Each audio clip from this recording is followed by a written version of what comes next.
Hello everyone, কেমন আছো সবাই? আশা করি তোমরা ভালো আছো। আমিও খুব ভালো আছি। আজ সকালে ঘরের সব কাজকর্ম সেরে ঘুম থেকে উঠে চা খেয়ে সোজা চলে আসলাম বাবার বাড়ি।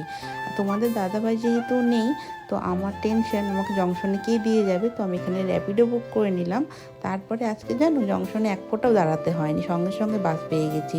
তারপর বাস থেকে নেমে টোটো ধরে চলে আসলাম বাড়ি। আর এবারে বাড়িতে না আমি 15 দিন পর আসলাম। তোমাদের দাদাভাই থাকলে আমার একটা টেনশন থাকে না, ওই আমাকে বাসে উঠিয়ে দিয়ে যায়, আবার যখন আমি যাই এখান থেকে তখন আমাকে নামিয়েও নিয়ে যায়। এখানে এসে তারপরে বৌদিও নেই, বৌদি গিয়েছে আজকে আর্ট শেখাতে বাড়িতে, আর এখানে মা রান্না করছিল। তারপরে আমি স্নান টান করে খাওয়া দাওয়া করে চলে আসলাম পার্লারে। আর যখনই আমি শিলিগুড়ি থেকে ইসলামপুরে আসি, আমি পার্লারের যেগুলো জিনিস লাগে সেগুলো সব আমি কিনে নিয়ে আসি, কারণ ইসলামপুরে তো পার্লারের জিনিস পাওয়া যায় না। বিয়ের আগেও আমি ওখান থেকে গিয়ে নিয়ে আসতাম, আর এখন তো সুবিধাই হয়েছে যেহেতু আমার শিলিগুড়িতে শ্বশুর বাড়ি, তো আমাকে আর এক্সট্রাভাবে যেতে হয় না। আর যখনই আমি আসি, যখন আমার যেটা দরকার আমি কিনে নিয়ে চলে আসি।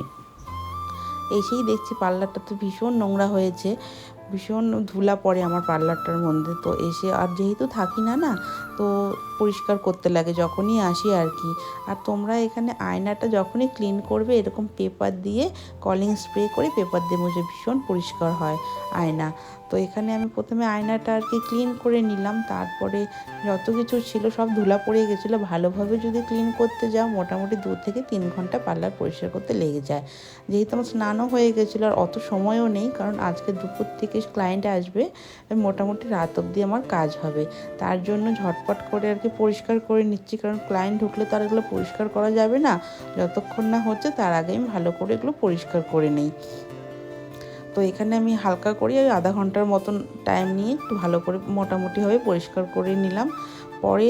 এরপরে যখন আমি একদিন আসবো তখন ভালো করে পার্লারটা ঝাড়তে হবে, কারণ অনেক দিন হলো পার্লারটা ঝাড়া হয় না। আর এখানে আমি বেসিন টেসিনগুলো সব মেজে নিলাম, না তো না বেসিন কালো যেহেতু সাদা হয়ে থাকে কেমন জানি একটা। তারপরে ঘরটাও আমি মুছে নিলাম। এখানে আমার ঘরটাও সব নোংরা হয়েছিল, যেহেতু পরিষ্কার টরিষ্কার করলাম সব কিছু আর কি।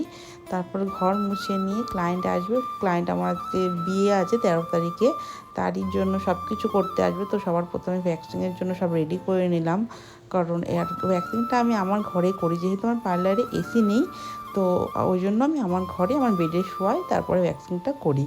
তো আমার ঘরটা যেহেতু পাশেই, আমার খুব একটা অসুবিধা হয় না। সব আর কি সব নিয়ে ওই ঘরে রেডি করলাম, আর এই বেডেই এখানে করব। ঠিক আছে, চলো আজকের মতন ব্লগটা আমি এখানেই শেষ করছি।